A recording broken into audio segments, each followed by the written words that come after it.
ఉమ్మడి ప్రకాశం జిల్లా కారంచేడులో మాజీ రాష్ట్రపతి వెంకయ్యనాయుడు ఎంపీ పురంధరేశ్వరి పర్యటించారు. పర్యటనలో భాగంగా కారంచేడు గ్రామంలో ఏర్పాటు చేసిన స్వర్గీయ జాగర్లమూడి కుప్పస్వామి చౌదరి విగ్రహాన్ని వెంకయ్యనాయుడు ఆవిష్కరించారు. పిల్లలకు స్వాతంత్ర సమరయోధుల జీవిత చరిత్రలను చదివించి వాళ్లలో స్ఫూర్తి నింపాలన్నారు. విద్యావేత్తగా కుప్పస్వామి చేసిన సేవలు ఎనలేనివని ఈ సందర్భంగా వెంకయ్యనాయుడు గుర్తు చేశారు.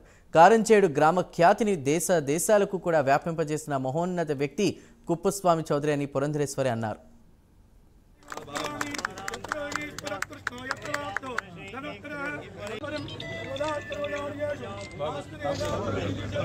మహనీయుడి యొక్క విగ్రహ ఆవిష్కరణ కార్యక్రమంలో పాల్గొనేందుకు కారంచేడు గ్రామానికి వచ్చినందుకు చాలా సంతోషంగా ఉంది. దాంతోపాటు శ్రీ జాగర్లమూడి కుప్పస్వామి చౌదరి గారు, చంద్రమౌళి గారు, వారి బంధువు కుటుంబ సభ్యులందరినీ కూడా ఒకసారి పలకరించేందుకు అవకాశం కూడా లభించింది. మనసులో చాలా సంతోషంగా ఉంది.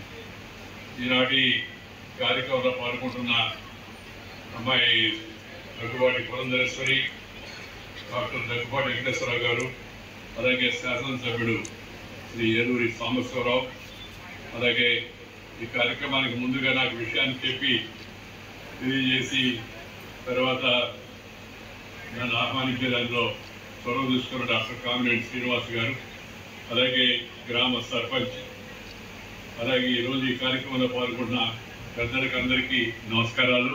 పిల్లలందరికీ నా ఆశీర్వచనాలను మీ అందరికీ కూడా మనం చేస్తున్నాను. నిస్వార్థ సేవా తత్పరుడు,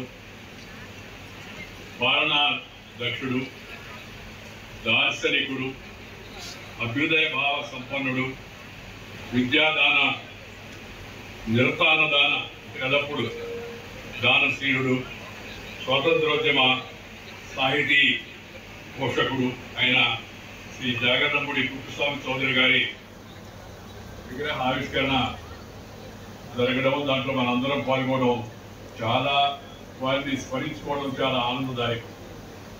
భ్రాతృత్వం, అలాగే మానవత్వం, అలాగే పాలనా దక్షత, స్నేహ సౌరభం, ఈ 4 సుగుణాలు వారిలో మనకు ఒక పెద్దలు పితృ సమానులు వెంకయ్యనాయుడు గారికి, అదేవిధంగా వేదిక మీద మరియు వేదిక ముందు ఉన్నటువంటి ఎందరో మహానుభావులు అందరికీ వందనములు. ఈ కార్యక్రమానికి వస్తున్నటువంటి సందర్భంలో సాధారణంగా జాగర్లమూడి కుప్పస్వామి చౌదరి గారి గురించి అనేక సందర్భాల్లో నేను వెంకటేశ్వరరావు గారి దగ్గర నుండి, ఇక్కడ ఉన్నటువంటి అనేక సోదరుల నుండి విన్నటువంటి విషయాలు చాలా ఉన్నాయి. కానీ ఈ కార్యక్రమంలో పాల్పంచుకుంటున్నటువంటి సందర్భంలో ఖచ్చితంగా వారి గురించినటువంటి ఒక అవగాహనతోటి వెళ్ళాలి అనేటువంటి భావన.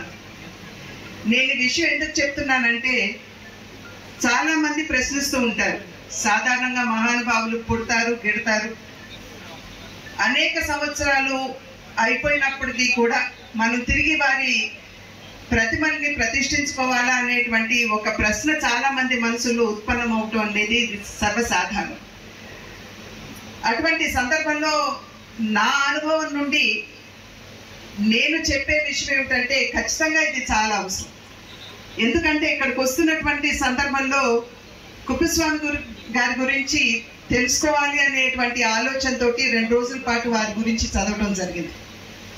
కనుక ఇటువంటి కార్యక్రమాలకు వస్తున్నటువంటి సందర్భంలో ఖచ్చితంగా మనం అవగాహన పెంచుకోవడం మాత్రమే కాకుండా